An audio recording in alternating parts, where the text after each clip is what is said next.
In Scotland, around 80,000 people have to cope with the devastating impact of essential tremor every day.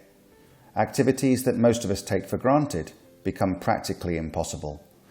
It is one of the most common neurological conditions, affecting approximately 8 to 10 times more people than Parkinson's, and yet very few of us have heard of it.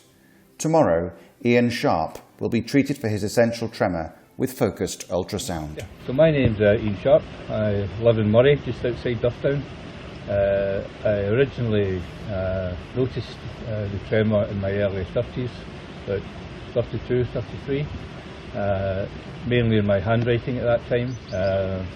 Eating became a real problem because probably in my early 50s it started to affect my right hand.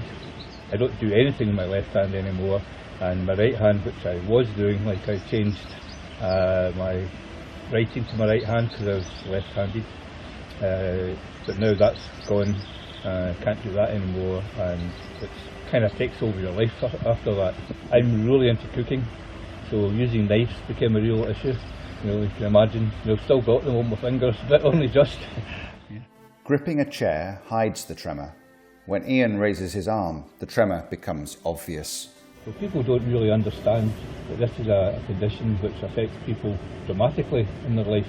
It literally takes over their life, in terms of what they're able to do. The things which you took for granted before are just impossible now to do.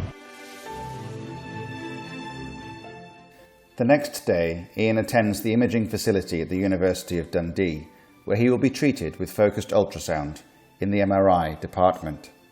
His head must be clean-shaven in order to provide a distortion-free transmission of the ultrasound waves so that they can be focused deep in the middle of the brain without the need for open surgery or even an incision.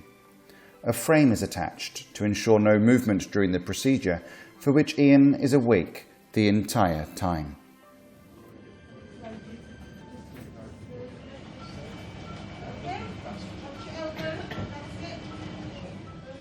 So this morning we're doing a thalamotomy using focused ultrasound.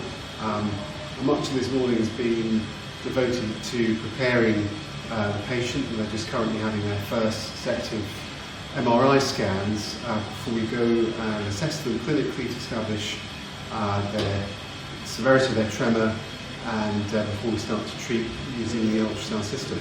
The principle behind this is the ultrasound transducers create heat deep within the brain, and this creates a lesion, so it destroys the cells which are producing the tremor on one side of the body.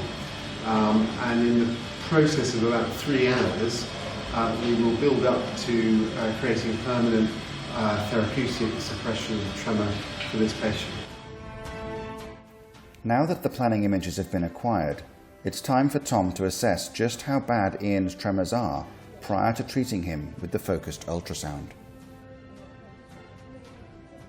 In the control room, the consultant neurosurgeon Mr. Khan tells the system where to focus the 1000 ultrasound waves to a 1 millimeter point deep in the brain, where the nerves that are causing the tremor are located. The clinical impact is immediate. Where before Ian's arm would shake involuntarily and without control, rendering everyday tasks impossible, he is now able to hold it steady and simulate drinking or eating with ease.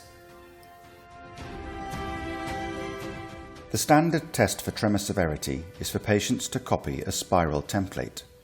Pre-treatment, it's impossible, with Ian barely being able to keep his pen on the page. 38 minutes later, at the final post-treatment test, the result is incredible. Ian was even able to autograph the drawing, the first time he has signed his name in 20 years. Now home after treatment, Ian no longer has to drink a glass of water with trepidation and a towel. Instead, he can drink his water in comfort, with satisfaction, and a real sense that after so many years he has now regained a quality of life that the vast majority of us simply take for granted.